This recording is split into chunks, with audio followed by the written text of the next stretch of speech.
warahmatullahi wabarakatuh. Apa kabar Ananda semua? Semoga semua dalam keadaan sehat walafiat ya. Tetap semangat belajar, mengisi waktu yang dimiliki dengan kebaikan, menjadi pribadi yang baik, dan jangan lupa membantu orang tua di rumah. Baiklah, pada kesempatan ini kita bertemu kembali dalam pembelajaran fisika.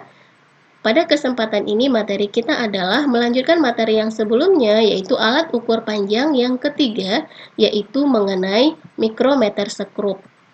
Nah, pada waktu yang lalu kita sudah belajar alat ukur panjang yang pertama, yang kedua, yaitu mistar dan jangka sorong. Nah, sekarang kita akan belajar tentang mikrometer sekrup. Nah, adapun tujuan pembelajaran kita, yang pertama Ananda mengenal bagian-bagian dari mikrometer sekrup.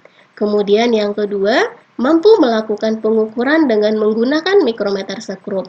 Untuk pembelajaran yang kedua ini mungkin tidak bisa kita lakukan sekarang, tapi mungkin nanti semoga kita berkesempatan untuk melakukannya.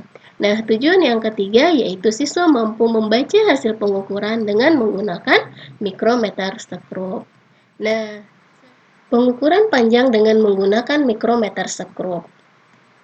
Nah, mikrometer sekrup digunakan untuk mengukur ketebalan benda yang cukup tipis seperti pelat atau lempengan logam, ketebalan kertas, uang logam, dan lain-lain. Alat ini ditemukan pertama kali oleh seorang ilmuwan yang bernama William Gascoigne pada abad ke-17 karena dibutuhkan alat yang lebih presisi dari jangka sorong. Adapun bagian-bagian dari mikrometer sekrup bisa kita lihat pada gambar berikut. Nah, seperti halnya jangka sorong, Ananda, maka mikrometer sekrup juga memiliki skala utama dan skala nonius. Skala utama, kalau kita perhatikan gambar, ini dia, ini skala utama, kemudian ini skala nonius yang diputar, kemudian ada pemutarnya, kemudian ada ratchet untuk menguncinya, kemudian ada poros geser dan ada poros tetap.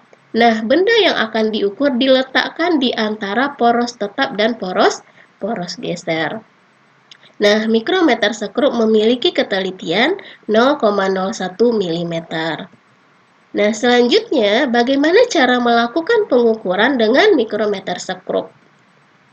Nah, pertama, objek yang ingin diukur diletakkan menempel dengan bagian poros tetap. Jadi, diletakkan di antara poros tetap dan poros geser. Kemudian, setelah itu, bagian pemutar diputar hingga objek terjepit oleh poros tetap dan poros geser. Langkah ketiga, bagian ratchet dapat diputar untuk menghasilkan perhitungan yang lebih presisi dengan menggerakkan poros geser secara perlahan. Langkah keempat, setelah yakin bahwa objek benar-benar terjepit di antara kedua poros, hasil pengukuran dapat dibaca di skala utama dan skala nonius. Nah, bagaimana cara membacanya? Mari kita perhatikan. Nah, membaca hasil pengukuran dengan mikrometer sekrup. Perhatikan contoh berikut. Nah, seandainya dari hasil telah melakukan pengukuran tadi, kita memperoleh hasil bacaannya seperti gambar berikut misalnya. Nah, apa yang harus kita amati pertama kali? Kita harus amati adalah angka yang ditunjukkan pada skala utama. Nah, skala utama ini di sini ada angka 4. Dia belum sampai ke 4,5. Skala di bawah ini 0,5 ya. Nah, maka skala utamanya yang kita tulis adalah 4,0 mm. Nah, langkah kedua yang harus kita perhatikan adalah skala nonius. Kita perhatikan skala nonius yang benar-benar segaris dengan skala utama. Nah, di sini ada skala 25, ada 30, ada 35. Nah, skala yang kecil ini menunjukkan satu skalanya, berarti 26, 27, 28, 29, 30, dan seterusnya.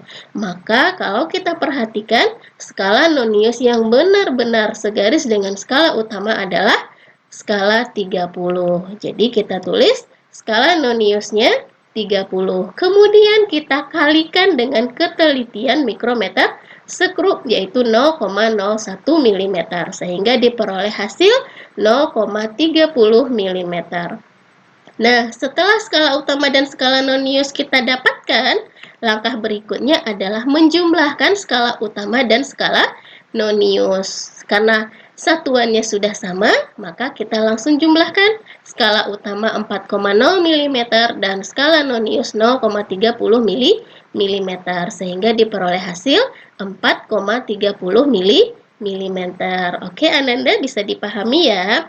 Nah, untuk contoh kedua, kita perhatikan, misalnya ini kita melakukan pengukuran terhadap lempengan logam misalnya. Ini poros tetap tadi, ini poros yang bisa bergeser. Nah, perhatikan lagi skala utamanya. Nah, berapakah angka yang ditunjukkan oleh skala utama? Karena ini sudah melewati skala setengah di bawahnya, maka kita tulis skala utamanya adalah 4,5 mm. Nah, perhatikan skala noniusnya. Skala noniusnya adalah setelah angka 45. Kemudian di sini 0. 0 ini berimpit dengan skala 50 karena skala nonius pada mikrometer sekrup itu jumlahnya 50. Jadi berarti kalau di sini 45, berarti setelahnya ini adalah 46, 47, 48, 49, 50. Kembali ke 1 lagi. Nah, berarti skala nonius yang benar-benar segaris dengan skala utama adalah 46.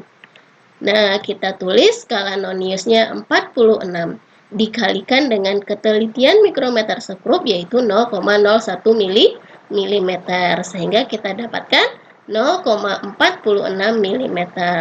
Oke, kita lanjutkan.